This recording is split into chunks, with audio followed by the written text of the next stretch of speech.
What's up everyone and welcome back to the channel. This video is a follow-up of the picture description series, and today we will be talking about this collision on the apron. So let's do it.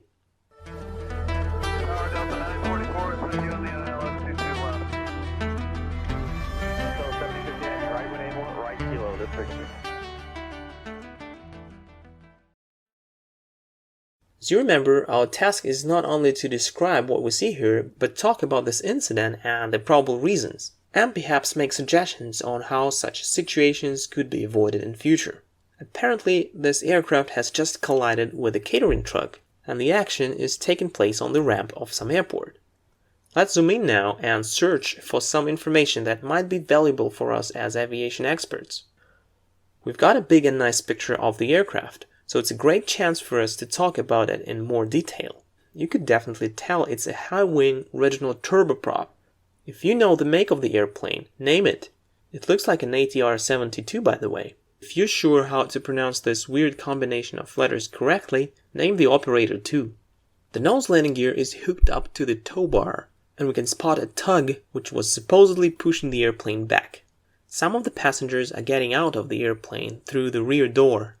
We see lots of firefighters and something resembling a fire truck over there.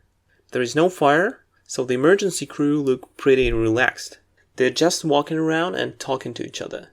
As for the collision itself, I can hardly say the aircraft was severely damaged.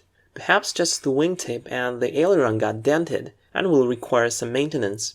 We might also mention the safety cones and the caution tape. And perhaps a few words about the weather. Looks like a nice summer day. There are scattered clouds in the sky. The ramp looks wet though, as if it has been raining. So what about the reasons of the incident? It looks like a mistake of the tug driver, who might have started towing having misheard the clearance. Besides, I suppose we can talk about the lack of coordination between the tug operator and so-called spotters, the ground personnel who monitor the pushback on both sides of the aircraft. Finally, when making a conclusion, we could talk about human errors as a contributing factor to almost all aviation incidents.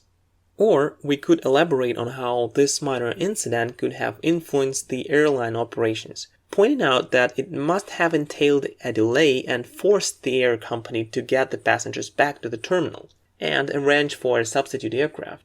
I think you would agree that such circumstances could not but generate complaints and criticism among passengers and cultivate poor customer experience. Okay, let's try to sum it up into a coherent statement.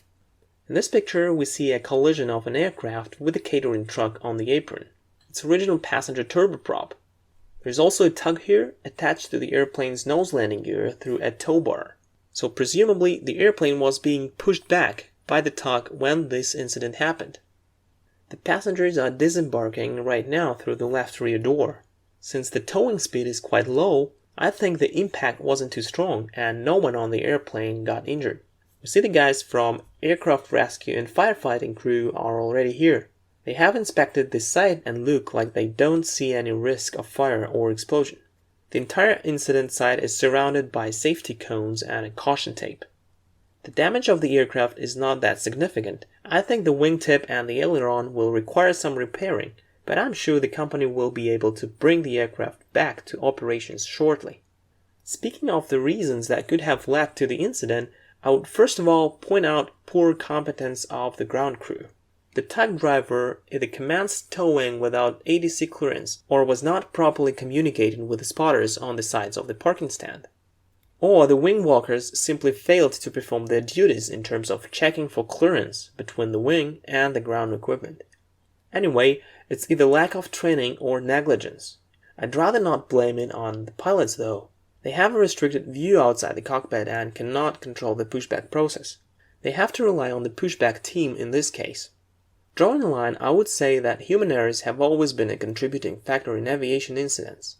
And in order to bring that risk down, aviation personnel should strictly follow the existing rules, regulations, and checklists, as well as provide cross-checking of whatever other crew members and colleagues are doing.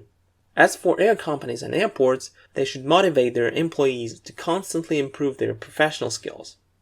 Okay, it's enough for this time. I hope this will encourage you to come up with your own story, or at least empower you with some new ideas that you might use when preparing for your aviation English exam. Stay tuned for more. Don't hesitate to support the project if you think it's worth running. Thank you for your time and see you soon. Cheers!